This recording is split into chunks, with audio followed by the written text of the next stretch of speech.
आप देख रहे हैं आपका अपना टीवी चैनल आरजे रमझाझर। जज्बात के रंग भरोसा के संग।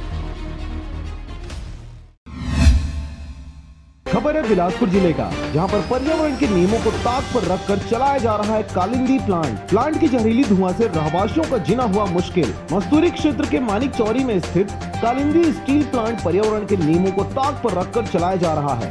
प्लांट से निकलने वाली जहरीली धुएं से आसपास के रहने वाले ग्रामीणों का जीना मुश्किल हो गया है।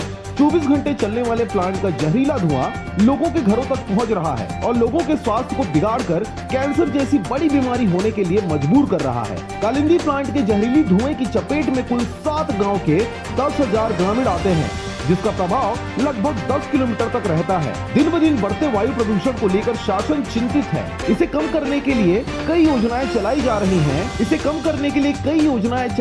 हैं, लेकिन कई ऐसे कंपनी हैं जो इन्हें पालन नहीं कर रहे और पर्यावरण को प्रदूषित करने के कोई कसर नहीं छोड़ रहे। ऐसा ही एक वाकया मस्तूरी क्षेत्र के मानिक चौरी में स्थित कालिंदी स्टील प्लांट से आया है, जहां बड़ी मात्रा में वायु प्रदूषण किया जा रहा है। पर्यावरण विभाग ने ऐसे प्लांटों को सख्त हिदायत दिया है, वायु प्रदूषण कम करने के लिए यंत्र लगाएं, लेकिन कालिंदी स्टील प्लांट की मनमानी से बिना उपकरण लगाए ही प्लांट चलाया जा रहा है।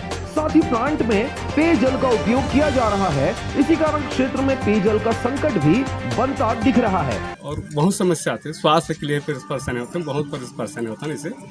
और जो हम फसल लगाते हैं उनमें नुकसान होते हैं, और जो फसल जो अभी मैं खुद किसान हूँ, और किसानी भी बहुत परेशान हैं। और देखो सड़क का गतिला शिकायत करते हैं, बाकी शिकायत कोई सुनने वाला नहीं। मोर तो एक बार शिकायत भी हुई, चक्कर भी जाम करें, सब कुछ करें, उसके बावजूद भी कुछ नहीं हो पाते। लेकिन ऊंचे पहुंच के कारण अब तक इस पर कोई कार्रवाई नहीं हो पाया है। अब खबर के प्रसारण उपरांत यह देखने वाली बात होगी कि पर्यावरण विभाग इस पर क्या कार्रवाई करता है, और कार्रवाई करता है या फिर ऐसे ही ग्रामीण कैंसर जैसी बीमारियों की चपेट में आते रहेंगे। मस्तूरी से रविंद्र टंडन की रिपोर्ट, आरजे रमझाझर।